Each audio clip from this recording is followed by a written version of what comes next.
السلام عليكم ورحمة الله تعالى وبركاته. حالي رهرت عبادي ساعة عندي وكوهي داني ويقول على عيارها. أنا جمعنا بلايدا كسم يسن بس بلايدا يتشعل وح فهم وهرت وين تاسم فهمت. وحاولت شيء ذا وحاواي وحله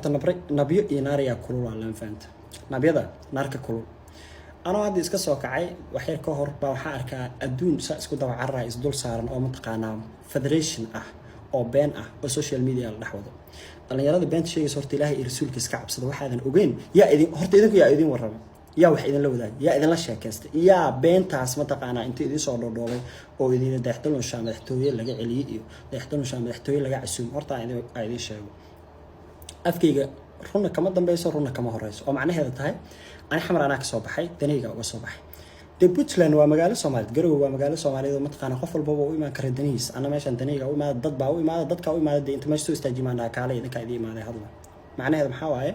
arrin qaasi ah u imaadaan faanta anyways markaas uu baxay ma waxa ay wartay aan orahay kooda August aan u socdaa masaxaan lahaa my favorite place and grow taas waa gaar marka ay imaaday airport marka ka soo degay waxa ay warteen baawur qamaamudan ma baawur ciidan la socda ay warteen ma maxaa la ii sheegan oo dhahay ay warteen muxuu ahaa garowan kooda August oo imaaday iyo madaxtooy soo dhees mise anoo gaari yar iska wato oo la ii soo kireeyay oo saaxiibaday Saam iyo asxaabtii Asliimaan isla socono oo iska baashaalan oo leh garoweed xidig garowe xidig yani iska baashaalan iska yani iska qusqusleen ما عرفتين مش عرفتين because مدحتوي مركز dadka casuumada ayada soo dhaweyso ana hotelka ana deganahay ana degan danteeda soo degay ana tigidkayga iska soo dhiibay taas ilaahay iyo rasuulkiisa ila ogtay ilaahay rasuulkiisana aniga inaan dad qanciyo darteed horta baan u sheegay marka laba mid ay jirto kow aniga been hay sheegina hay ijaafaysanina ma fahamtay wax aanan dhicin ha ka sheekeynina madaxtooyina marka yani waxa aan taqaan aniga madaxtooy laga casuumin hadii laga casuumin cid iga celin kartaan jirin fahamtay يا عسومة دي لقى عسومة عندك علين كرتا جتي يعني فنان ماشان أمر كذا ملعب مفهمت سو جلست هذه بحتان كذا قرونا وعمل له سمية ومجال الصوماليات صومالي محمد مجال إلا ذا وقروا مفهمت عد يقول حسابتهم كرتا جرين عد قار وله بان جرين عد فرها هذا حسن جرين دي مال حر أهوا مفهمت عد دونت سو قل كرتا عد دونت أكمل حكرت عد دونت متقانا حولا قار وما كرتا عمركم فهمت مركان لسوريين madaxtooyadaasna ma taqaanaa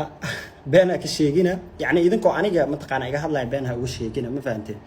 anaa idin leh ma taqaanaa madaxtooy wax naga dhaxeeyay ma taqaanaa inaan de korkaas iska naqaano asxaabna markii laga reebay inaan wada shaqeynaysa naga dhaxeyn marka laga reebo wax kale oo xumaan iyo colaad naga ma dhaxeyso mana naga dhaxeyn kartan fahanteen marka waxa isku soo aaday kaliya waxa waa anoo magaalada joogo iyo xafladan dhacday iyo inaan ka qayb gali waayay marka ma jirto wax ma taqaana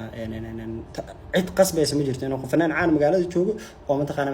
madaxtooy markay taana tii Soomaaliya anoo joog waligeeba kooda luule anoo taag maaragtay waa may because of aniga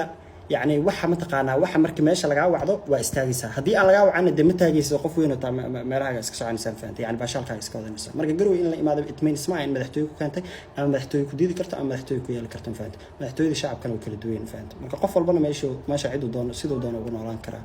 ayagana been hayga sheegina anigana been hayga sheegina faantay waana jeclaan lahaydaan akilaa inaka afiidin bigaas